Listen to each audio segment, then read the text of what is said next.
Welcome back, everyone. It is a Tier 10 battle on Erlenberg. I'm in the American Tier 10 artillery, the T92. I'm platoon my buddy A1 Walmart worker who's trying to German Tier 10 tank destroyer, the Gorilla 15 replacement. 100. This match, actually, mostly because it's a really good example of how to play artillery kind of smart. A lot of things happen here. Well, first of all, you might notice. Yeah, see that tree fall? I almost always aim at this bush when I'm on the south side of Erlenberg, because this bush is a much loved place by artillery players as a place to hide. I don't hide in these bushes. Remember, I don't hide in most bushes at the start of the match because it's just too easy for someone to line up on a bush like this and launch a shell at you. Having seen that tree go down, I know there's probably like a 90-something% chance there's someone in one of these bushes. That's 92. I have the largest splash radius in the game. Shoot, and move immediately. Enemy armor is destroyed. That match at 155.58 just had a really short match. He hadn't even finished loading his gun yet. Never even had a chance to shoot. Ran to that bush, hid, and because he didn't predict the spot, and someone on the team maybe shoot this, said, I'll shoot there. Down another T92 enemy team cries out war pack because clearly someone throwing a random shell into a bush is cheating. And the infantry is like, wasted a shot on an effective tank. Okay, there's contradiction in logic there.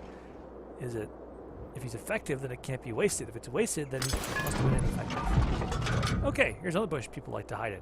Hard to buy my one-shotting of one artillery in one bush. I aim for another one. Once again, pull the trigger and immediately move. You can see the reticule vanish away. This time, there's no one there. It's very unfortunate.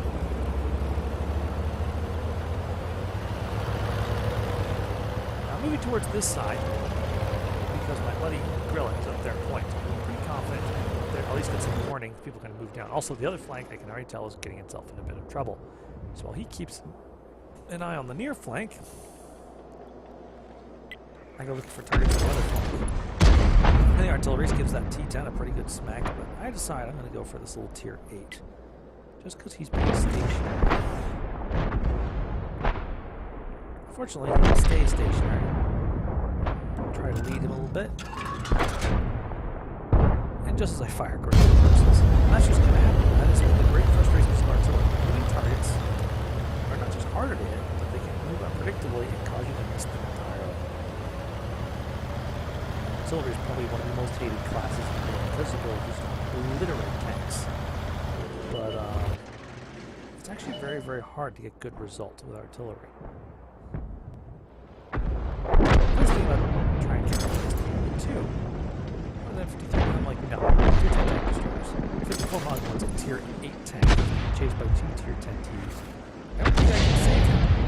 Maybe I can at least make his valiant scouting run here worth something. Once again, aim, fire. Actually, I have no idea what just happened at the other end of that shell. That's not finished. Pretty good. You missed it. What if I missed it entirely? Next time we see that Death Star, well, he's going to be a very, very happy Death Star. So again, you might notice I'm moving. Matter of fact, I have lots of reload time, so I move a good distance to make sure it was hard to predict as possible. Now I come over here and aim this way because my buddy the Gorilla was saying, "Hey, there's a one I like there's a 704 in that town. I'd love to see gotten rid of." So I'm just kind of hoping he's going to show up. But well, yeah, we're about to lose. We're down to one tank besides this 54 mod. Oh look, it's that Death Star, and he's missing like 1,000. Gee, I wonder what gun did that to him. Fortunately, just got taken out. I fired an unaimed shot.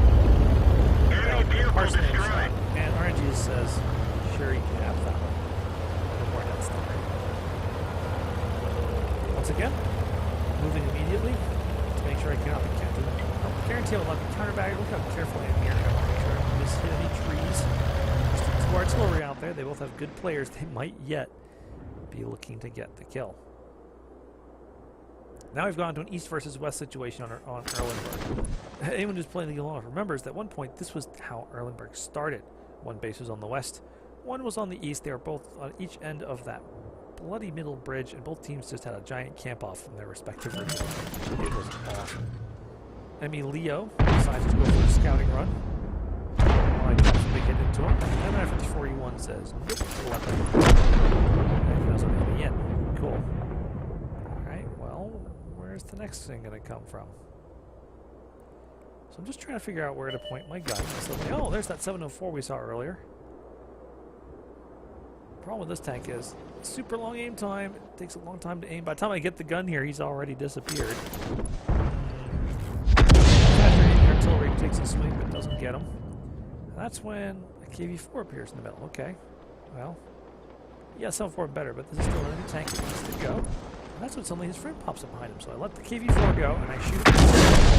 Enemy harbor is destroyed. My splash damage might really get them both.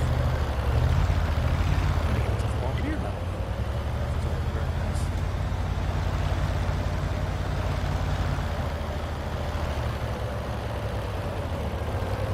Yeah, the enemy tier 8 heavy person understand a little upset about the fact that they both just got vaporized in a single shot. Well, that does that. Oops, hit a tree there while typing in chat, so immediately hit enter, go forward, get away from that tree. Not interested, thank you very much. At this point, One Eye is thinking that he's now going to try to cross. There's only a couple of any actual combat tanks left. There's 3 of them. They have 2 artillery left, so we actually are now, thanks to my Bombardier shot, on the slightly stronger foot, but not by very much. So he's very carefully scouting down that way. And I am trying to figure out, once again, it's the whole problem of where are they going to show up next. So maybe just south of the castle seems like a good kind of generic aiming point. And suddenly the M103 pops up. I come to look at him, and I can't get the gun down, so I have to back up to get enough. This is one of those where I know I got to try and help out One Eye, so I shoot. That was close. Thankfully, my splash damage tracks him, but it doesn't do much damage. Pins him in place. Allows One Eye to put a huge hit into the M103. He's got a long reload. The M103 is trying to charge him and ends up driving him from 13.5. So that was the enemy's last actual tank. Now they've got, and somewhere out there looks like another one of the tanks have taken out. So now they're down to an object 268 and a pair of artillery. All of them are very, very good. So this is still not yet a one game. Once again, trying to keep my buddy One Eye covered, so I aim where I think the 268 might be lying in ambush.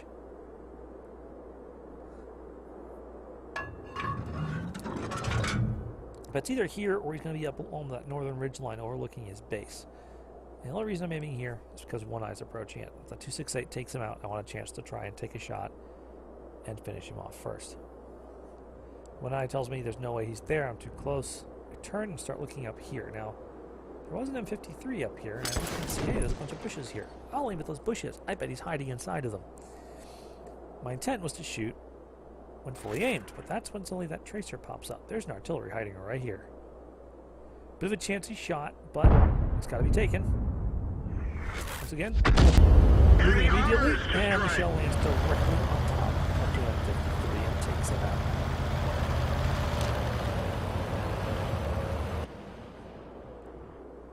One Eye is now spotting along the southern ridge, but there's no sign of the 268 or the T92.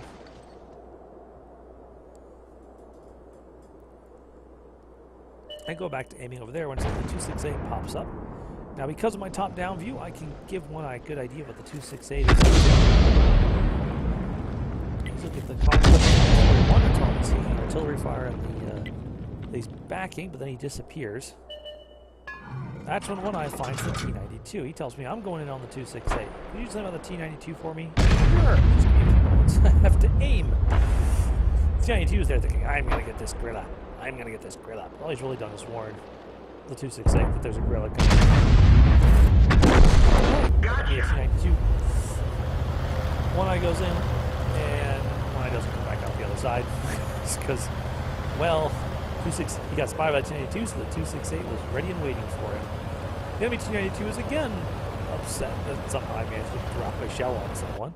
This time to him rather than one of my counterparts.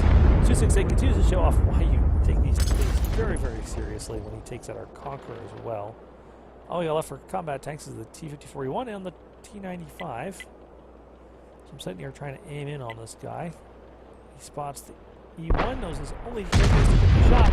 pops out, and the T95 takes it off just before I can finish reloading. But hey, that's a Top Gun. Let's take a look at the post-game stats of that one. So here's the post-game stats for the match you just watched, and what a really silly T92 match that was. As you can see on this screen right here, got a mastery badge, unsurprisingly, for a Top Gun, which is something you rarely see in most artilleries. A Bombardier medal, which is a rare feat for destroying 2 enemy tanks with a single or more enemy tanks with a single shot. And most interestingly, the last one, a badge I'd never gotten before, counter battery fire, which you get for destroying all the enemy artillery in the other match. I think there's a minimum of at least 2 of them. I also finished with honors SPG-10, the Bane of Artillery, towards the T-55A, by destroying at least 4 enemy vehicles, along with one of them has to be an SPG, and get at least 2,000 hit points of enemy damage. Well, yeah, definitely at least the 2,000, seeing as I got just shy of 4. Matter of fact, the only other person in the match who came close to matching my damage was One Eye and his Gorilla 15, who I actually outdamaged by a whole 89 points of damage. Woo. Yeah, a lot of interesting things there. I hope you got to see some of the both the advantages and disadvantages of artillery. You can see the other artillery in my match did okay, but really T92, justice raining from above, I think is the new meme.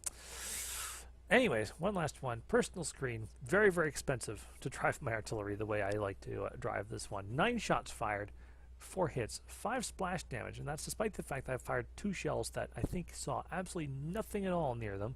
One on the KV-4 that reversed, and one into a bush that proved to have no artillery in it. So yeah, very, very powerful and effective artillery can be. You'll see I drove 1.33 miles and or kilometers, as it turns out, and I bet that's about 1.30 kilometers more than most artillery do in most matches. It's very important that when you're driving artillery that you move in between shots, or you'll have the same things happen to you that happened to my adversaries when they were driving their artillery. I hope you all enjoyed watching that match. Good game and good night.